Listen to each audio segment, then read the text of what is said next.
벌써 이 이야기가 한 25년 전, 한 27년 전에 들었었던 이야기인 것 같아요.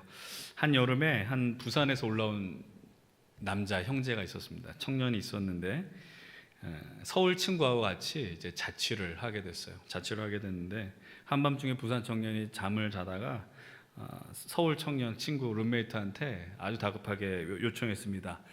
야쿠르트 줘, 야쿠르트 줘 이랬다라는 거예요. 자다가 갑자기 막 야쿠르트를 찾았어요. 그래서 이 친구가 처음에는 이 친구가 유산균 중독이 됐나, 왜 이렇게 야쿠르트를 찾지? 그냥 잠이나 자라라고 했다는 겁니다. 근데 잠시 후에 또 부산 청년이 또 외쳤습니다. 야쿠르트 줘, 야쿠르트 줘 이렇게 외쳤다라는 겁니다.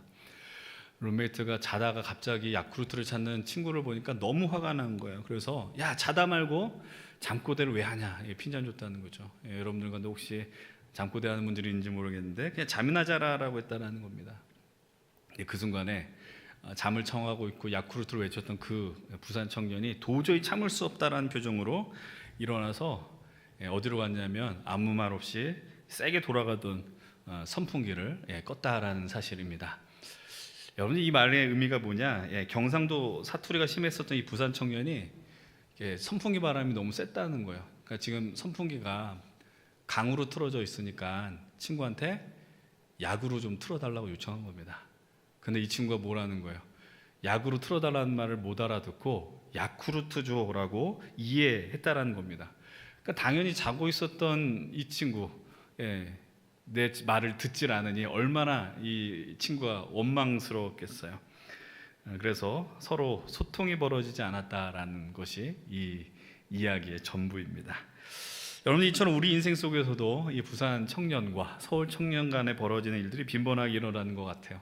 상대방은 선풍기를 약하게 틀어줘라고 하는데 우리는 왜 야쿠르트를 달라고 하지? 라고 이해하는 그런 일들이 많이 있는 것 같습니다. 그래서 서로 간에 좀 오해도 벌어지고, 오해만 벌어진 게 아니라 관계의 문제도 벌어지고, 또 이해하는 어떤 부분에 깨어짐의 일도 일어난다는 거예요. 그래서 불화도 일어나는 것 같습니다.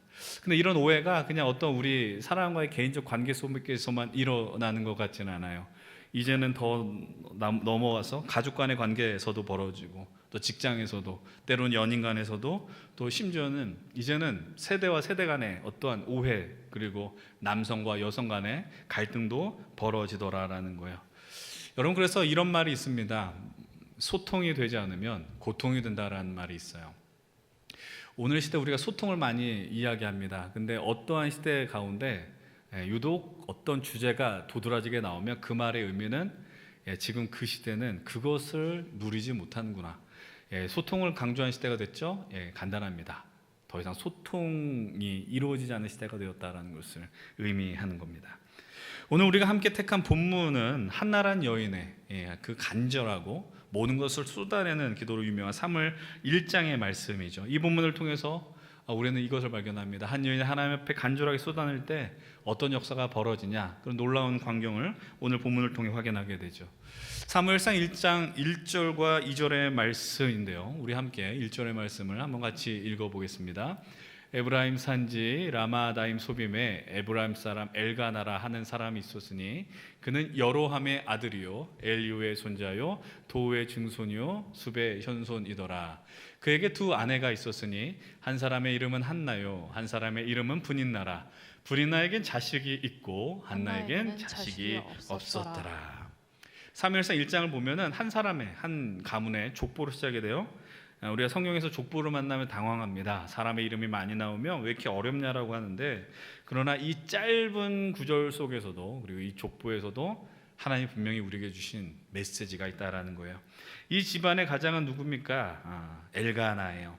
근데 1절만 보면 엘가나를 에브라임 지파 사람을 우리가 이해하는데, 역대상 6장을 보게 되면 엘가나의 족보는 레위 지파에 속해 있습니다. 그 말의 의미는 뭐냐면 성전의 일을 하는 제사장 가문, 아니면 성전의 일을 하는 가문의 사람이었다라는 겁니다. 레위 지파는 물론 모든 이들이 다 공정한 것 같고 다 동일한 것 같지만, 그럼에도 나름 어떠한 정통성 있고 뼈대 있는 가문으로 그 시대에 여겨졌다라는 겁니다. 근데 성경이 뭐라고 이야기하냐면 레위 지파의 이 한 사람에게 있어서 아내가 2명이 있다라고 이야기하고 있는 겁니다. 여기서 우리가 이 말씀이 주는 의미를 발견하게 돼요. 사무엘상 시작이 될 때 이 시대가 어떤 시대인가를 놓쳐서는 안 됩니다. 우리가 너무나도 잘 알고 있는 사사의 마지막 시대였다라는 겁니다. 사사 시대는 어떤 시대인가? 제가 예전에 사사기 말씀을 하면서 이렇게 이 시대를 규정했습니다. 가장 어둠의 시대, 흑암의 시대, 악한 시대였다라는 겁니다. 그 시대를 대표하는 지배하는 말씀이 무엇이었느냐? 그때 이스라엘에 왕이 없어서 사람들이 각기 자기 소견에 옳은 대로 살았다. 지금 사무엘상 1절과 2절은 바로 이 시대를 살아간 사람들의 모습이 얼마나 추악했는가를 고발하는 겁니다. 그리고 이 엘가나라는 한 사람이 집중하는 게 아니라 제사장 집안까지도 이렇게 타락했으니 다른 사람들은 어느 지경까지 갔겠느냐라고 고발하고 있다는 거예요. 그런 가운데 우리가 이 말씀을 보면 1절과 2절을 보게 되면 달라진 무언가가 있다는 걸 확인합니다. 그것이 무엇이냐면 처음에 이 두 아내가 있다라고 했을 때요, 한나와 분인나, 한나의 이름이 먼저 등장을 합니다. 그런데 그 짧은 구절 안에 서열이 받게 됩니다. 분인나의 이름이 먼저 등장하고 그 다음에 한나의 이름이 나중에 나온다라는 겁니다. 그 기준은 무엇입니까? 바로 자녀가 있느냐 없느냐의 부분이었다라는 거예요. 이거는 마치 우리가 방금 올려드린 이 이미지와 같은 네컷 만화와 같은 이미지라는 겁니다. 이 말씀이 주는 우리에게 준 메시지는 명확합니다. 열매가 있어야 하는 가정에 이 여인에겐 열매가 없고 열매가 없어야 되는 곳엔 열매가 있다라는 겁니다. 이 구절은 당시의 시대가 얼마나 하나님 앞에 망가져 있는가를 보여주는 장면이었다라는 거예요. 그와는 별도로 우리는 이 여인 가운데 누가 엘가나가 어떠한 아내를 더 많이 사랑하였느냐, 너무 우스운 질문 같지만 성경은 명확하게 밝혀줍니다. 바로 한나였다라는 겁니다. 그 집안이 하나님께 예배를 드리고 갔을 때 레위 지파로서 받는 분깃이 있습니다. 몫이 있다고요. 그런데 그 목 가운데 한나에게는 엘가나보다 더 많은 갑절의 몫을 주었다라고 이야기했습니다. 한나에겐 자녀가 없었지만 엘가나의 사랑이 존재했습니다. 그렇다면 엘가나가 자기를 더 분인나보다 사랑했기 때문에 한나의 마음이 더 평온했느냐, 마음이 더 안정적이었느냐? 근데 성경은 그렇지 않다라고 이야기합니다. 그 이유는 무엇이냐? 우리가 그냥 표면적으로 이 말씀을 보면 한나에겐 자녀가 없기 때문에 이렇게 많이 힘들구나라고 해석할지 모르겠어요. 그러나 겉으로만 봐서 그런 것이고, 오늘 5절 6절 말씀은 명확하게 이야기를 하고 있습니다. 우리 오늘 사무엘상 1장 5절로부터 6절의 말씀을 한번 같이 읽어보겠습니다. 한나에게는 갑절을 주니 이는 그를 사랑함이라. 그러나 여호와께서 그에게 임신하지 못하게 하시니 여호와께서 그에게 임신하지 못하게 하심으로 그의 적수인 분인나가 그를 심히 격분하게 하여 괴롭게 하더라. 아멘. 어디에도 한나가 임신하지 못했기 때문에 괴롭다란 말이 등장하지 않습니다. 오히려 한나가 임신하지 못한 이유를 뭐라고 이야기하느냐면 하나님이 그렇게 하지 못하겠다라고 이야기하는 거예요. 여호와 하나님이 임신치 못하겠다. 왜 이렇게 고백할까요? 이 당시에 유대인들은, 히브리인들은 이 태의 열매가, 아이가 누구에게 달려있다? 하나님께 달려있다라고 생각한 겁니다. 그러니 즉 여인이 아이를 낳지 못했다라는 말의 의미는 사람들로 하여금, 스스로도 마찬가지입니다. 저 여자는 하나님께 버림받은 존재구나라고 인식할 수 있는 충분한 요건이 됐다라는 겁니다. 그래서 어떻게 해석하는 거예요? 나는 버림받았어, 나는 저주받은 인생이야 라고 이해했다라는 겁니다. 그냥 단순히 분인나가 한나를 엘가나한테 사랑을 더 받아서 괴롭혔다가 아니에요. 너 같은 인생은 무시받아도 돼, 이런 마음으로 그를 그렇게 괴롭히고 분노케 했다라는 겁니다. 그것이 분인나가 한나를 괴롭히는 근거가 되었다라는 거예요. 이제 한나가 정말 괴로웠던 이유를 알 수 있습니다. 한나 마음 깊은 곳에 이런 생각을 하는 겁니다. 내가 하나님으로부터 버림받은 존재구나, 하나님이 나를 외면하시는구나, 하나님 나를 신경 쓰지 않는구나. 그것이 이 한나를 아주 견딜 수 없는 아픔과 슬픔으로 몰아넣었다라는 거예요. 그래서 한나는 그 상황 속에서 어디로 나갑니까? 토로할 곳이 없어요. 쏟아낼 곳이 없다고요. 그래서 성경은 이야기합니다. 주님의 전으로 들어갔다, 여호와의 성전으로 들어갔다라고 이야기를 하고 있습니다. 혹시 이 자리에 계신 분들 가운데 한나와 같은 경험을 한 분들이 있습니까? 너무나도 아파서 누구도 이야기하지 않지만 스스로 나는 이 땅 위에 무언가 쓸모없는 존재다, 버림받은 존재다, 이렇게 생각하며 살아가는 분들이 있습니까? 아무도 나에게 없는 것 같고 홀로 남겨진 것 같을 때, 그나마 다행인 것은 그 순간에 한나가 그냥 계속 슬퍼만 하지 않았다는 거예요. 하나님이 생각났습니다. 사랑하는 여러분들도 여러분 그 슬픔과 아픔 속에서 주님이 생각난다면 그것은 은혜일지 모릅니다. 아니, 은혜입니다. 우리가 그 아픔과 격정적인 순간에 주님을 떠올릴 수 있다면 그것은 진실로 감사한 일이라는 것이죠. 오늘 한나는 오열과 통곡의 기도를 합니다. 너무 오랜 시간 동안 기도하다 보니까 여러분 그런 순간이 있어요. 너무나도 기도했는데 지친 거예요. 어떠한 소리도 나오지 않는 거예요. 그러다 보니 한나의 기도가 막 웅얼웅얼하는 기도가 된 것 같아요. 그때 그 곁을 지나간 한 사람이 있습니다. 그 성전을 주관하는 제사장 엘리가 있었어요. 근데 그 한 사람이 아주 감이 없이요, 아주 그냥 눈치 없이 이상한 이야기를 합니다. 한나한테 뭐라고 하느냐, 지금 여기가 어디라고 술 취해서 들어와서 행패냐라고 이야기를 하는 겁니다. 이 제사장이 명민하지 못해요. 영안이 열리지 않았어요. 이 여인이 얼마나 고통 가운데 있는지 그것을 살펴보지 않았어요. 이 여인의 아픔에 공감하지 못했어요. 근데 이것이 그냥 이 한 사람의 문제가 아니라는 겁니다. 한 제사장이 이 여인에 공감하지 못했다라는 것이 아니라 이 본문의 시대는 진실로 하나님의 말씀이 들리지 않는, 그리고 우리가 아까 처음에 이야기했었던 하나님과 소통이 벌어지지 않는 이 시대가 되었다라는 것을 나타내는 하나의 상징적 장면이에요. 하나님의 말씀에도 관심이 없어요. 하나님의 마음에도 관심이 없고요. 그러니 주님 앞에 통곡하는 사람에게도 관심이 없는 그 대표적인 모습이 바로 오늘 이 엘리 제사장의 모습입니다. 그렇기에 이 제사장은 삶의 무게를 짊어지고 나아가는 한나의 현실을 온전하게 볼 수 있는 능력이 없습니다. 한나가 마음 아파서 왔잖아요. 통곡하고 쏟아낼 데가 없는 곳에 왔잖아요. 그런데 심지어 이 엘리 제사장이 술 취해서 뭐 하는 짓이냐라고 힐난한 그 순간 한나는 더 깊은 절망에 빠졌을지 모르겠습니다. 그래서 이 한나의 이 통곡, 기쁜 아픔 속에서 한나가 놀라운 그곳에 지점에 도달하게 되었다고 성경이 이야기합니다. 그것이 어떤 곳입니까? 오늘 본문 15절의 말씀입니다. 15절 이렇게 고백해요. 함께 읽어보겠습니다. 한나가 대답하여 이르되 내 주여 그렇지 아니하니이다. 나는 마음이 슬픈 여자라. 포도주나 독주를 마신 것이 아니오 여호와 앞에 내 심정을 통한 것뿐이 오니. 아멘. 오늘 한나가 이 막막한 이 현실 속에 하나님 앞에 기도했을 때 뭐라고 고백하냐면, 내가 술 취한 게 아닙니다. 내가 독주를 마신 게 아니고 뭐라고 이야기해요? 하나님과 나의 심정을 통한 것뿐입니다 라고 이야기를 해요. 엄청난 고백입니다. 여러분 이런 고백을 해본 적 있습니까? 내가 하나님과 심정을 통했습니다. 하나님과 마음이 통했습니다. 한나가 드렸었던 기도는 그 아픔의 기도에서 출발했어요. 통곡하는 기도로 시작했어요. 그러다가 어느 지점까지 갔느냐, 하나님과 마음이 연결되는, 마음을 나누는 기도의 자리까지 갔다라는 겁니다. 우리는 이 기도를 기도의 아주 깊은 지경이라고 이야기할 수 있습니다. 하나님과 마음이 통한다라는 것 쉬운 일이 아닌 것 같아요. 여러분 인생 속에 누군가 사람과의 마음도 통하기 어려운데 하나님과 마음이 통한다는 거 엄청난 사건 아닙니까?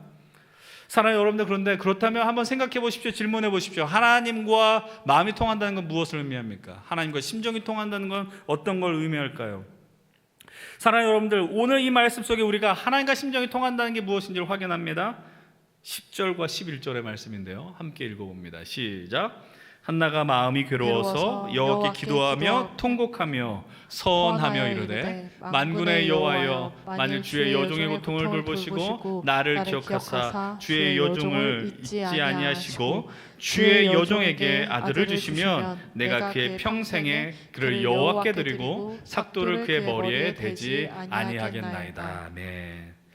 지금 이렇게 기도하는 겁니다. 하나님, 저 너무 힘들어요. 나 너무 괴로워요. 그런데 이 기도를 보면 좀 이상해요. 왜 제가 이상하다고 할까요? 지금 한나에게 놓여진 문제가 뭐예요? 아들의 문제입니다. 그러니까 기도를 드릴 때 하나님 제게 아들을 주십시오라고만 하면 된다는 거예요.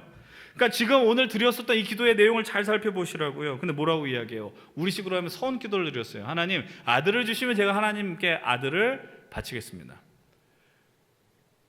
과한 기도입니다. 굳이 이런 기도를 할 필요가 있을까? 그래서 지금 한나에게 필요한 건 아들 한 명이에요. 아들만 태어나면 해결이 되는 거예요. 그래서 기도할 때 하나님, 이 아들을 주십시오. 아들 낳으면 제 문제가 해결됩니다. 태의 문제 문을 열어주십시오. 이렇게 기도하면 된다라는 겁니다. 11절 말씀처럼 이 여종에게 아들을 주시면 여기까지 해도 누구도 문제를 제기할 수 없다라는 겁니다. 근데 한나의 기도가 어디까지 나갑니까? 내가 그의 평생에 그를 여호와께 드리고 그의 머리에 삭도를 대지 않겠습니다. 하나님하고 딜하는 것 같아요. 한나의 기도를 보면 하나님하고 거래하는 것처럼 느껴져요. 내가 이렇게 하나 해주시면 제가 이렇게 하겠습니다. 사랑하는 우리 예배자 여러분들, 우리 힘센 청년 여러분들, 한나의 기도는 어떤 기도입니까? 절망과 어둠과 아픔 속에서 드리는 하나님께 모든 것을 토하는 기도였습니다. 근데 그 기도 속에서 놀라운 역사가 벌어집니다. 하나님께 내 고통을 먼저 오셨습니다. 하나님, 제가 너무 아픕니다. 내가 지금 감당할 수 없는 아픔 가운데 있습니다. 그러더니 어떠한 기적이 벌어졌어요? 하나님과 심정을 나누는, 하나님과 심정이 통하는 마음을 나누는 기도의 자리까지 나갔다라는 거예요. 그렇다면 어떤 포인트에서 이런 기도를 드렸느냐? 하나님의 마음이 어떻길래 이 지점과 연결되었느냐? 우리가 그 질문을 던져야 됩니다. 이 시대가 어떤 시대라고요? 악한 시대라고 그랬습니다. 아주 어둠이 짙은 시대라고 그랬어요. 하나님의 말씀이 끊어졌고 하나님과 소통이 벌어지지 않는 시대라고 이야기했어요. 여러분, 사사시대 마지막에 등장했던 사사를 기억해야 됩니다. 삼손이었습니다. 삼손이 어떻게 태어났어요? 그냥 태어난 게 아니에요. 하나님이 그 부모에게 찾아가서 내가 이 아들을 줄 거야 라고 해서 태어난 게 삼손이었다고요. 왜 그렇게 삼손이 태어났느냐? 간단합니다. 하나님이 사람을 쓰고 싶어요. 하나님의 사람을 불러서 하나님의 뜻대로 그를 사용하고 싶어요. 근데 쓸 사람이 없는 겁니다.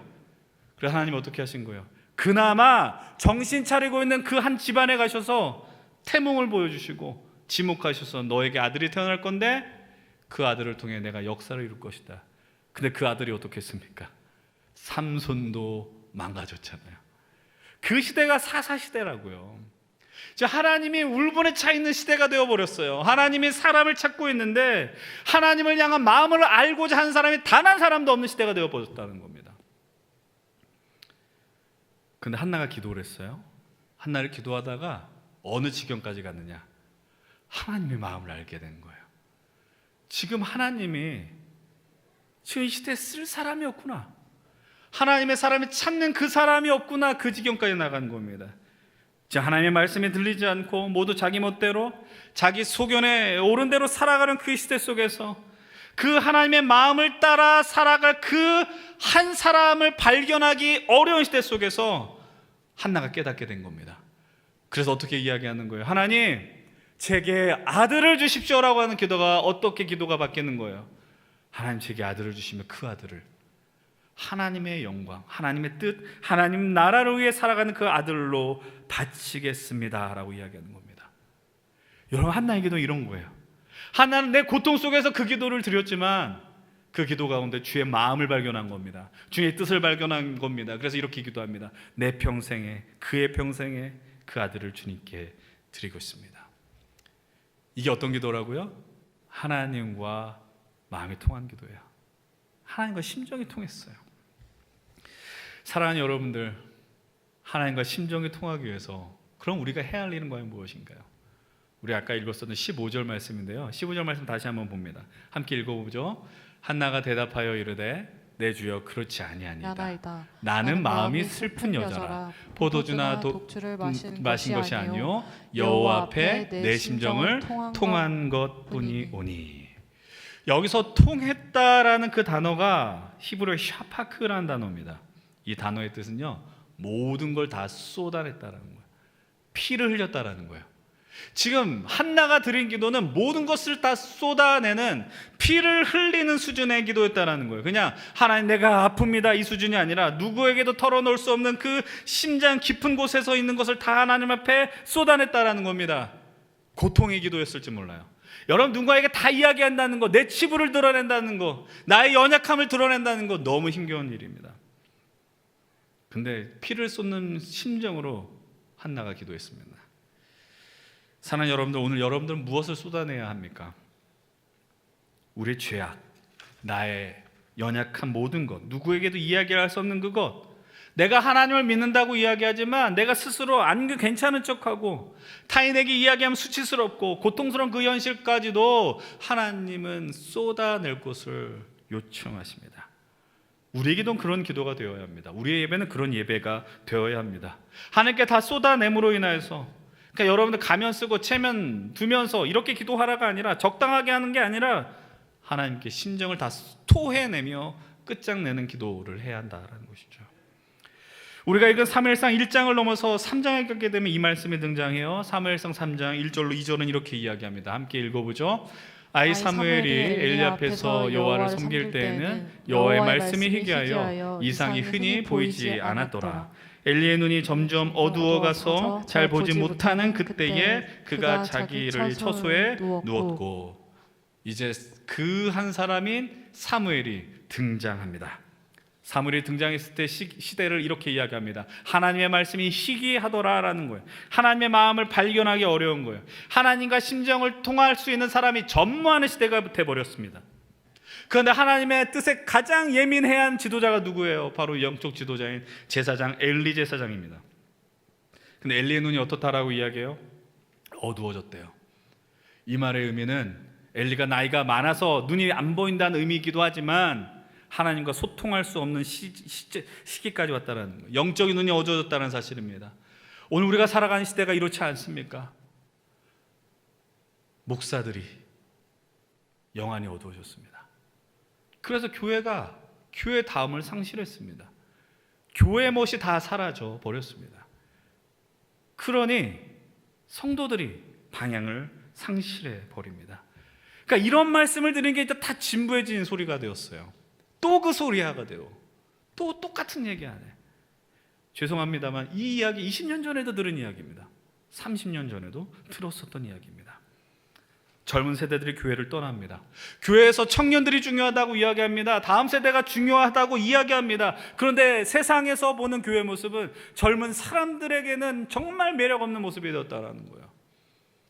전도하기 어려워요. 내가 교회 다닌다는 거 이야기하기 어려워요. 왜요? 복음은 좋아요. 예수 그리스도를 믿는 것 중요해요.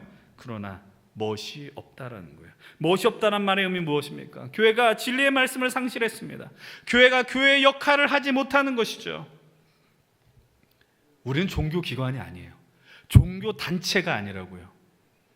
주의 마음으로 세상을 살아가며 세상의 소금과 빛으로 살아가야 하지만 너무나 슬프게도 더 이상 우리의 그런 모습을 사람들은 기대하지 않은 것 같습니다. 우리끼리 좋은 그들만의 리그가 되어버렸습니다. 복음의 능력이 있다라고 이야기하고, 그러나 우리 스스로 믿지 않습니다. 믿지 않으니까 기도를 안 하는 거잖아요. 오늘 5번째로 이 말씀을 전합니다. 무릎으로 돌파하십시다. 기도합시다. 기도하지 않습니다. 왜요? 능력이 있다라고 믿지 않기 때문이죠. 사랑하는 여러분, 바쁜 것, 그래 내가 기도할 수 없어, 내가 너무나도 분주해서 무언가 할 수 없어, 이해할 수 있습니다. 그럴 수 있습니다. 너무 그러면 안 됩니다. 사랑하는 여러분들 기억하셔야 돼요. 하나님이 찾고 있어요. 하나님이 오늘 이 시대 속에서 주님과 마음을 나눌 그 한 사람을 찾고 있다는 겁니다. 오늘 제가 경건회를 인도하면서 그 얘기를 했습니다. 주님, 내가 여기 있습니다. 나를 보내주시옵소서. 이 대답하는 게 부담스럽잖아요. 근데 우리는 우리의 이름을 힘센이라고 이야기했어요. 주님, 우리가 여기 있습니다. 나를 보내소서. 스스로 대답하기 어렵다면 우리가 이 자리에 함께 모여서 이 응답을 할 수 있었으면 좋겠어요. 하나님이 그 사람을 찾고 계신다. 아까 여러분 제가 말씀드렸죠. 통한다라는 의미가 뭐라고요? 다 쏟아낸다고요. 사랑하는 여러분, 하나님은요 다 쏟아냈어요.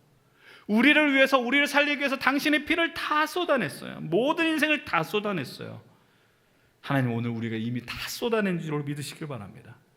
그래서 우리를 부르시고 우리로 하나님의 마음을 누리며 살아가도록 이 말씀을 여러분들에게 계속 전하게 하시는 거예요. 또 그 말씀일지 모르겠지만 여러분이 이 예배 자리에 와서 하나님의 말씀으로 여러분들의 심령을 변화해야 된다는 거예요. 하나님은 수단과 방법을 가리지 않고 이 시대에 계속 우리를 찾아오셔서 찾으신다라는 것을 진실로 믿으시길 바랍니다. 하나님은 우리를 향해서 약으로 틀어달라, 선풍기를 약으로 틀어달라 이야기하지만 우리는 자꾸 야쿠르트라고 듣는 것 아닙니까? 오늘 예배와 말씀을 통해서 하나님과 마음을 나누는, 심정을 통하는 바로 그 사람이 우리들이 되었으면 좋겠습니다. 여러분들이 될 수 있었으면 좋겠고 바로 제가 될 수 있었으면 좋겠어요. 우리가 기도하자고 하는데 어떻게 기도해야 되느냐 설명할 재주가 없더라고요. 그러나 우리가 기도를 통해 도달해야 하는 건 주님과 마음을 통해야 하는 것. 그래서 우리가 기도를 강조하면서 그래서 기도의 자리를 마련하는 것 아니겠습니까? 우리가 말씀을 듣고 기도를 이야기하는 것 아니겠어요? 그리고 기도의 자리를 초청하는 것 아니겠습니까? 광고 드린 것처럼 이번 주 금요일에 그러니까 우리 청년부 주간이니까 오세요가 아니에요. 사실 이런 시간을 통해서 찾아오셔서 기도의 시간을 확보해야죠. 담임 목사님 부임하시고 함께 기도하자 요청하는 그 자리에 우리가 함께 찬양하고 워십도 하고, 그러나 그게 중요한 게 아니라 그 시간을 계기로 기도하며 나가자라는 겁니다. 다음 주 예배도 마찬가지입니다. 기도를 훈련하는 거죠. 쉽지 않습니다. 그러나 우리가 지금까지 나눴었던 야베스의 기도와 엘리야의 기도와 오늘 한나의 기도, 그리고 구하고 찾고 두드리는 그 기도, 그리고 함께 두세 사람이 모인 곳에 주의 역사가 벌어지는 그 기도, 그 기도를 함께 나누어야 하지 않겠습니까?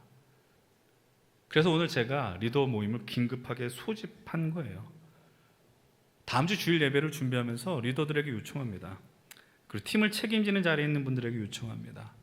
기도 제목을 붙들고 살아가라는 거야. 목장 모임 끝날 때 당신의 기도 제목은 무엇입니까? 기도 제목을 체크하는 것도 중요하지만 거기로 끝이 나는 게 아니고 한 주간 기도하면서 그 사람들을 위해서 기도할 수 있길 바랍니다. 그래서 다음 주 예배를 드릴 땐 목장 모임, 목장별로 앉아서 예배하려고요. 예배가 부담스러운 일이고 이렇게 기도하는 게 부담스러운 일일지 모르겠지만 죄송한 이야기지만 마땅히 해야 하는 일입니다. 제가 여러분들에게 미안하지만 미안한 고백이지만 요즘 그 결단을 많이 요청 안 한 것 같아요. 너무 자율성을 믿고 그런데 제 스스로 너무 신경 쓰지 않았다라는 자주 섞인 고백을 하게 됩니다. 사랑하는 여러분들, 좀 거룩한 부담을 가지십시오. 임원들과 리더들과 팀장들 거룩한 부담을 갖고 기도하십시오. 그래서 여러분들이 먼저 하나님께 쏟아내십시오. 그리고 하나님과 심정을 통하며 이 하나님의 말씀이 희귀해진 것 같은 시대 속에서 하나님이 찾는 그 사람, 하나님의 통치가 임한 그 나라를 살겠다라고 결단하는 사람이 바로 여러분들이 되게 간절히 소망합니다. 우리가 오늘 이렇게 함께 기도하셔야 합니다. 하나님, 제가 하나님과 심정을 통하는 시간을 갖게 하여 주시옵소서. 하나님 말씀하실 때 아멘으로 응답하는 인생이 되게 하여 주시옵소서.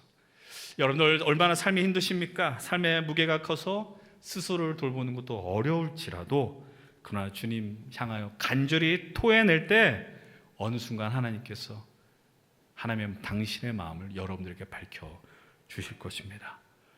우리 안에 하나님과 심정이 통한 놀라운 역사가 일어나길 축복합니다. 그런 기도를 드리고 우리가 그래서 이 땅에 하나님이 찾으시는 그 한 사람으로 살아가시는 우리 귀한 예배자들 그리고 청년들이 되길 주의 이름 간절히 축원을 드립니다.